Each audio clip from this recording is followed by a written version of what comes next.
Hey guys, welcome back to my channel. This is Gaurav and आज हम जिस topic पे बात करने वाले हैं वो है मीशो के एक अपडेट के बारे में। गाइस, मीशो का एक अपडेट आया है क्लेम पॉलिसी को लेके।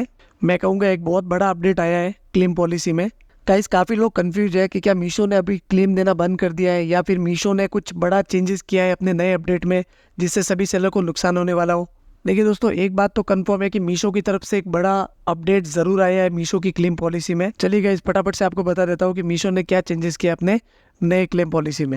लेकिन दोस्तों, उससे पहले एक चीज़ समझ लीजिए कि अभी तक कैसा चलता आ रहा था अपने क्लेम पॉलिसी में। गाइस, अभी तक कैसा हो रहा था कि मान लो अगर हमारा कोई प्रोडक्ट हमें रिटर्न मिला है, वो रॉन्ग रिटर्न मिला है, और जब हम लोग उसका क्लेम डालते हैं एंड क्लेम अप्रूव हो जाता है तो मीशो क्या करता था कि उसके साथ में जो अपना रिवर्स शिपिंग चार्जेस लगता है वो भी क्लेम के साथ में हमें वापस दिया जाता था मीशो की तरफ से। लेकिन अब मीशो ने ये पॉलिसी चेंज कर दी है। इसका मतलब ये है कि अगर हमारा कोई प्रोडक्ट रिटर्न आता है, हम क्लेम करते हैं, क्लेम अप्रूव होता है, तो मीशो शिप जो भी अपनी प्रोडक्ट की वैल्यू है सिर्फ वही देगा हमें, और जो रिटर्न की जो शिपिंग कॉस्ट होती है वो मीशो हमें वापस नहीं करेगा। ये बहुत बड़ा चेंजेस आया है। खासकर उन लोगों को नुकसान होने वाला है ज़्यादा जिनका वेट बहुत ज़्यादा होता है, प्रोडक्ट का वेट।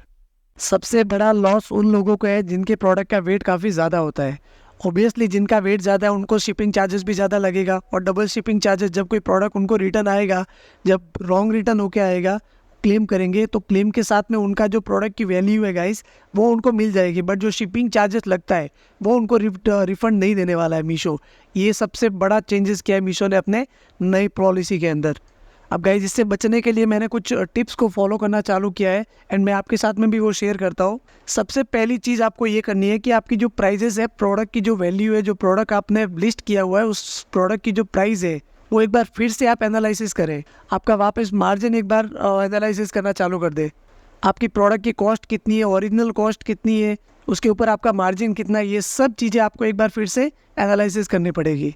दूसरी चीज़ गाइज आपको ये फॉलो करनी है। अब मैं मेरा एग्जांपल लेता हूँ। मैं क्लॉथिंग में डील करता हूँ, तो अभी तक मैं कैसा कर रहा था कि मान लो मुझे कोई ऑर्डर मिला तो मैं डायरेक्टली उसको पैक कर देता था। बट अभी मैंने कुछ चेंजेस कर दिया है। मैंने दोबारा से 2 या 3 बार उसकी वेरिफिकेशन करने के बाद में ही हम लोग जो है वो डिस्पैच करते हैं। तीसरी चीज़ जो आपको ध्यान में रखनी है वो गाइज ये है कि जो कस्टमर के फीडबैक एंड रिव्यूज़ आते हैं उनको आप प्रॉपरली ध्यान से देखें।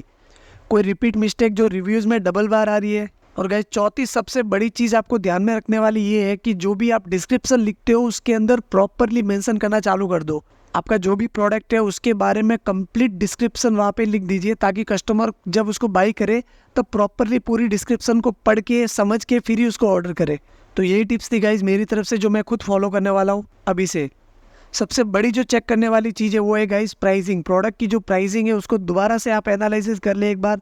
जितना भी आपका मार्जिन है उसको एनालिसिस कर दे, क्योंकि अभी जो रिटर्न शिपिंग चार्जेस है वो क्लेम के अंदर इंक्लूड नहीं होने वाला है। तो उस हिसाब से आप मार्जिन को पकड़ के चलिए कि कितना आपको उसके ऊपर एक्स्ट्रा चढ़ाना है, राइट। और जो भी कस्टमर की साइड से रिव्यूज़ वगैरह आते हैं उनको ऊपर प्रॉपरली थोड़ा ध्यान देना चालू कर दीजिए। तो गाइज, यही अपडेट था क्लेम पॉलिसी को लेके मीशो की तरफ से। Thanks for